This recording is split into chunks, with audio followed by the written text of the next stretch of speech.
Hola, bienvenidos de nuevo a Entrevista con.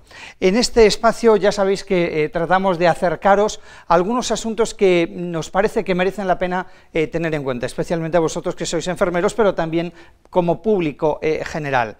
Hoy nos acompaña Begoña Gómez Cuadrado, que es una enfermera con una amplísima experiencia tanto en la asistencia como en la docencia o en la investigación. Ha trabajado de manera muy especial todo lo que tiene que ver con el mundo de la neurociencia o de las neurociencias y acaba de escribir este libro, Lateralidad cerebral y zurdería, desarrollo y neurorehabilitación. Vamos a hablar de este asunto porque seguro que os va a parecer especialmente interesante y vamos a poder aprender todos juntos algo más respecto a lo que significa el ser o no ser zurdo y cuáles son los problemas que pueden venir aparejados o que pueden venir ligados con esa situación. Begoña, de entrada, enhorabuena por este libro y, a ver, tienes que resumirnos de forma muy sintética. ¿Qué es lo que cuentas en este libro? Lateralidad cerebral y zurdería. El cerebro es el responsable de toda la organización de nuestro sistema, de nuestros sistemas, el nervioso, el hormonal, o sea, todo pasa por el cerebro. Y hablo del cerebro en primer lugar y de todo el sistema nervioso para poder analizar en cómo funcionan todas las partes del cerebro y del cuerpo en general, en relación con el cerebro. Porque nuestro cuerpo, mediante los sentidos especialmente, son como las antenas que captan la información del exterior y el cerebro las analiza y las integra. En el caso de que todo funcione bien, las integra. En el caso de que algo falle, el cerebro no integra esta información. Lo que puede pasar, por ejemplo, que una persona sea sorda y no le quede grabado la información que recibe, pero además hay partes del sistema nervioso que pueden tener un pequeño fallo, y ese pequeño fallo yo lo comparo con una autopista que tenga un atasco y que de pronto los letreros nos pongan, ves por allí, das más vuelta, igual llegas, pero igual tampoco llegas. Igual llegas, en vez de ir a Madrid, y llegas a Guadalajara o a Segovia, alrededor, porque no te llegas a Madrid, ¿no? Bien, pues este tema del cerebro yo creo que es el que se ha de abocar tanto los aprendizajes, o sea, los profesores, como la enfermería, como las entidades administrativas para organizar los currículums. Porque si no basas en el cerebro, hay muchas cosas que te saltan. Para un niño que tiene un fracaso escolar y que es zurdo, que está zurdo, pues este niño tendrá muchos problemas. Igual no puede leer, igual no puede comprender lo que oye, igual no puede comprender lo que está escrito, y cantidad de detalles que a un niño le pasa. Bueno, el cerebro se desarrolla, por eso he hablado del cerebro, que también hablo de la neurogénesis, ¿no? Que cómo se desarrolla el cerebro, y es muy importante porque se ve las fases y cómo interviene eso después del organismo. Por ejemplo, en la edad fetal, cuando el niño está en el claustro materno, entonces en ese desarrollo intervienen el estrés materno, unas metrorragias, un ambiente muy ruidoso, que luego influirá en el comportamiento, también en el oído, pero también en el comportamiento del niño. Un ambiente ruidoso para este niño será un niño excitable, que no puede parar. Bien, el tema de la estimulación temprana y el aprendizaje, pues a mí me ha ayudado muchísimo para enseñar a estos niños cómo tienen que aprender y a los padres cómo tienen que enseñar a los niños. Y yo he hecho escuela de padres también. Begoña, nos estás contando a modo de resumen algunas de las distintas áreas que tocas en el porqué del cerebro. Pero centrándonos, yo te voy a ir preguntando para ser muy concretos y desvelar esos otros puntos que yo creo que son muy interesantes. Una primera pregunta que te hago, hablando de lateralidad. ¿La lateralidad cerebral la ocasiona la lateralidad corporal? No. En realidad la ocasiona el cerebro, la ocasiona muchas veces, como te he dicho, la neurogénesis, el ambiente, la cultura. Y el no gatear suficientemente. Yo en este dibujo solamente he marcado de rojo las posibles áreas dañadas que están en las disfunciones que he contado, ¿no? Bien, y entonces la armonía corporal está primero en el gateo, que sea bueno, y después en una buena manera de andar, en una postura corporal, y después en saber utilizar las manos, primero las dos manos, y utilizarlas mucho y darles muchos motivos y mucha estimulación sensorial, perceptiva, de que vean imágenes, de que se les explique qué es esto y qué es lo otro, ¿no? Que el niño aprenda de todo, porque es como esponjas, antes de los 3 años. De acuerdo, pero una cosa, Begoña, es decir, para, por ejemplo, saber si un niño finalmente es diestro o es zurdo, cuál es el área dominante, el hemisferio que domina para que eso sea así, eso supone que ha habido algún tipo de déficit en la estimulación inicial o temprana del niño. La lateralidad ha de ser de un lado completo y con dominancia contralateral del cerebro. El hemisferio izquierdo tiene que tener una dominancia completa de todo el cuerpo derecho. Si no es así, es una lateralidad cruzada, porque puede mirar en lo que se dice de percepciones y de movimientos oculares, porque yo he tenido casos de niños que miran, o sea, que son, por ejemplo, diestros y miran con el ojo izquierdo. Tú has comentado la importancia del desarrollo de la lateralidad, a veces pues porque no se dispone de la información suficiente, los padres, y necesitamos el apoyo, por ejemplo, de enfermeras como tú, especializadas, y que nos pueden dar las pautas de cómo manejar esa situación. Pero había una cuestión que tú me comentabas. Ya en la primera estimulación del niño, ahí se puede ver si el niño va a ser finalmente zurdo o no. Pero hay falsos zurdos también. ¿Qué es eso del falso zurdo? Es un traumatismo que ha dejado una huella, pero nadie la ha percibido. Si eso le afecta al hemisferio izquierdo, siendo diestro, pues coge el mando el otro hemisferio.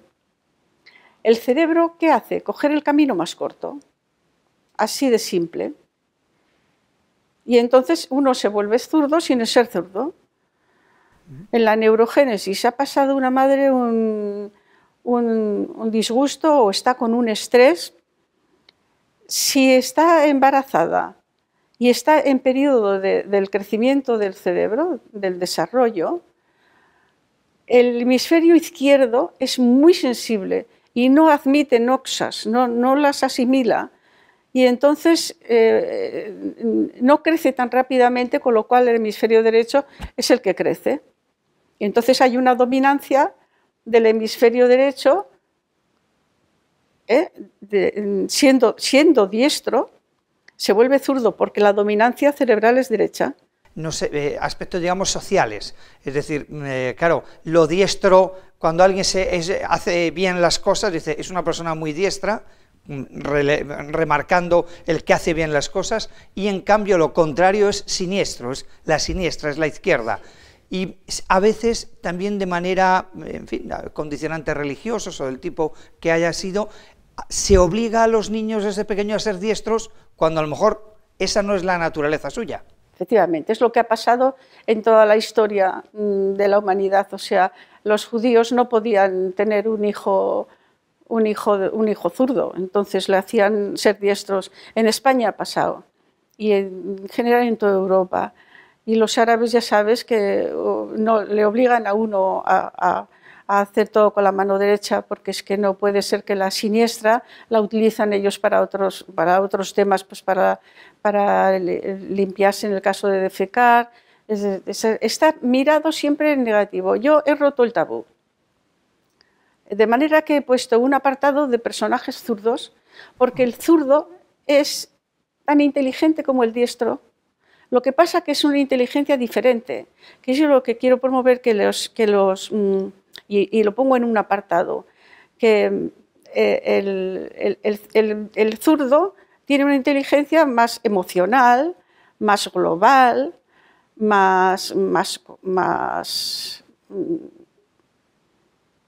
aparte de emocional, es muy estratega.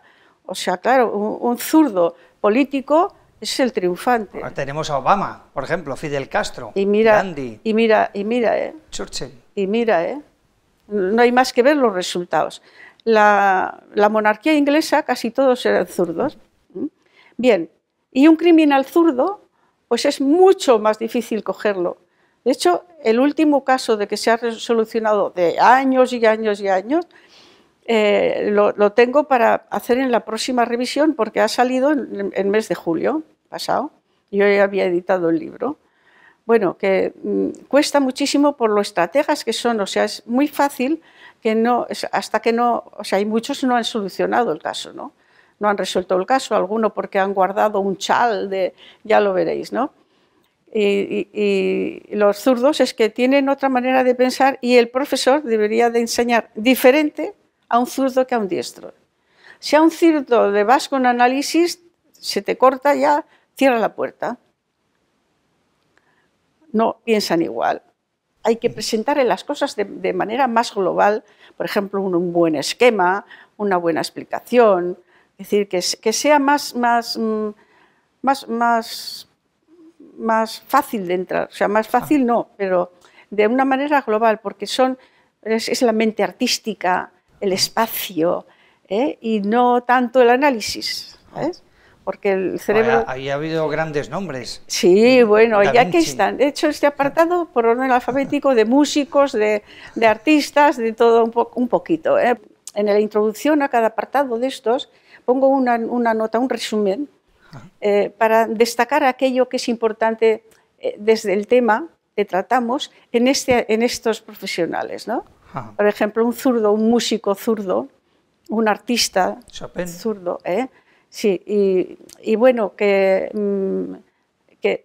para potenciar y para estimular a los que lean el libro que sean zurdos, que sepan que aprovechando sus características de su hemisferio y potenciarlas al máximo, tienen el éxito de por vida asegurado, en lo que hagan. En lo que hagan no.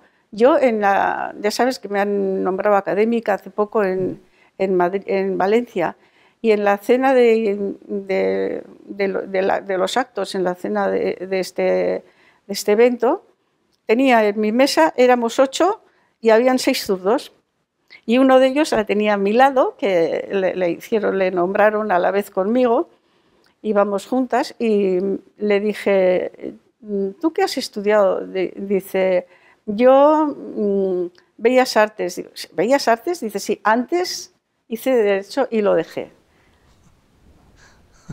Bien, me cuadra. Qué bueno.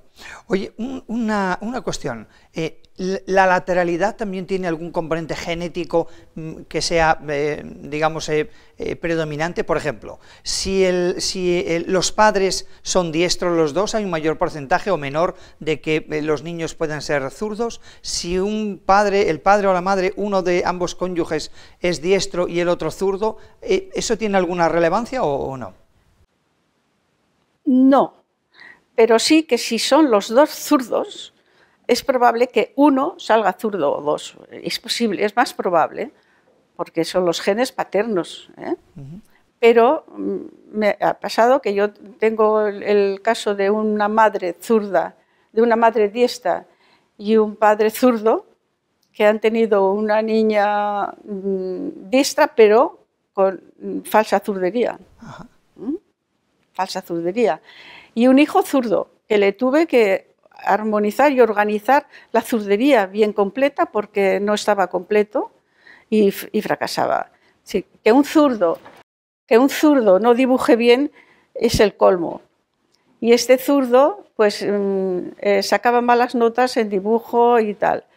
Y cuando yo empecé a tratarle, pues Pues nada, inmediatamente cogí y hicimos pues, lo que hago siempre. Mi rehabilitación es siempre multisensorial. Yo he llevado, para hacer mejor psicomotricidad, he llevado a los niños que trataba por grupos homogéneos a remar en barca en la Ciudadela de Barcelona. He hecho con ellos todo lo que no pueden hacer los padres, y los padres hacían el resto. Pero muchos ejercicios, porque cuando una lateralidad no está bien instaurada, hay que hacer muchos ejercicios en pro del beneficio para que el cerebro se acostumbre a que hay otra cosa que está bien, que no era aquello que no estaba, porque el cerebro, cuando haces 1000 acciones en una dirección, ya considera que es normal, aunque no esté bien, ¿no? El lenguaje, y solo el lenguaje, está limitado al hemisferio izquierdo. Hay una zona que es la zona de Broca, que es la zona del habla y del lenguaje, y que a veces hay que potenciarlo. En un 80% de los zurdos verdaderos hay que potenciar el lenguaje. Y puede pasar. Yo tengo casos, ¿no?, de niñas que, bueno, es que yo soy zurda y es que ahora no he tenido problemas. Digo, bueno, pues entonces ahora vas a hacer estos ejercicios y los haces en casa jugando, y les enseñaba juegos de mímica y todo esto. Es que es el único problema que pueden encontrarse en los estudios, por lo demás, ¿no? Y el aprendizaje, que los profesores, ya sean escolares como universitarios, no se adecúan a las distintas formas de enseñanza. No está, yo hablo aquí del paradigma. Aquí hay en las escuelas, es institucional ya, de que no sea, ¿por qué no se ha pensado en el cerebro? Pensamos en el cerebro y la cosa cambia. Oye, una última cuestión, que tiene que ver también con, bueno, no sé si tiene que ver con el aprendizaje, con esos factores, digamos, ambientales que podrían determinar la lateralidad. Por ejemplo, los gestos de la madre al coger al bebé, al amamantarlo, ¿eso puede ser significativo? Cuando un niño no está bien armonizado desde el nacimiento con la madre, pues es muy fácil que hayan estos vicios, ¿no? Y además en la escuela, porque no están bien orientados, y cuando en la escuela la profesora dice mirar, levantar la mano derecha, muchos levantan la izquierda, porque es lo que ellos ven en el espejo, porque no están bien reafirmados. Un niño que no gatea se equivoca, porque no, la cosa espacial, la orientación espacial no la tienen bien asumida. Y por esto es el problema, que la gente no se da cuenta. Además, yo me he encontrado con padres que dicen, mi hijo es zurdo. Y digo, ¿sí? Qué bien. Dice, sí, qué ilusión tengo. Digo, ¿y por qué? Dice, porque así es diferente. Y no era un niño zurdo. Quería ella que fuera zurdo. Puede haber alguien que quiera, por ejemplo, un diestro puede decir, mira, yo voy a hacer este juego, por ejemplo, la raqueta, que la cojas con la izquierda, o el fútbol, que chutes con la izquierda, siendo diestro. Esto se llama especialización, que una persona autónomamente, o sea, libremente, quiere especializar un miembro para una acción determinada. Ya está. Y lo puede hacer, no pasa nada, siempre que eso sea su modo de vida y que no tenga que dedicarse a otra cosa, porque si tiene que dedicar a escribir o a leer o a dibujar, es decir, cada especialización supone un enfoque diferente del cerebro. El cerebro se adecúa, enseguida. Luego, hay una cosa que no me has preguntado, ¿dónde está el éxito del trabajo mío, ¿no? ¿Y dónde está? Bueno, el éxito primero es en los padres que han venido por la boca de otros, pero en la raíz es el mismo cerebro que tiene esta facultad de reaccionar y de adecuarse a lo que le haces. Se llama la plasticidad cerebral. Como tú, teniendo un fallo o un trastorno o una lesión, empieces a adecuar esto por el camino bien hecho, no de cualquier manera, como hemos dicho antes, no forzar ese lado, ¿no? Pues enseguida las células, toda la estructura de las células, de la sinapsis, pues se adecúan a eso que estás reaccionando y enseguida todo el tema se reorienta. El éxito es del cerebro. Pero claro, hay que tener una preparación especial, como es tu caso. Efectivamente, yo creo que es una especialidad dentro de la enfermería, o no, si no una especialidad, bueno, podría ser una especialización para las enfermeras que verdaderamente sientan que se van a dedicar a esto. Pero como mínimo una base, sí. De la misma manera que yo hice psicología, yo hice la carrera en Bilbao, donde, bueno, estábamos mucho tiempo en prácticas, eran las prácticas bueno, muchísimas, y es muy distinto que ahora. El psicólogo, en su primera clase, el facultativo, el que nos daba psicología, nos dijo en la primera clase: el niño nace cuando nacen los padres. Bien, así era nuestro profesor. Era un facultativo que si lo podía hacer con una palabra, no como yo ahora, no utilizaba 20. Claro. Pero ya nos dijo bastante, con lo cual la historia clínica, que es a lo que vamos, irnos hasta antes de nacer el feto, cómo nació esa madre, cómo eran los padres. Y a veces no está el problema en los padres, sino en los abuelos, que se han tenido que cuidar al niño porque los padres trabajan y este niño no está motivado, no está estimulado, no ha hecho ejercicio, ha dejado que otros hagan. Claro.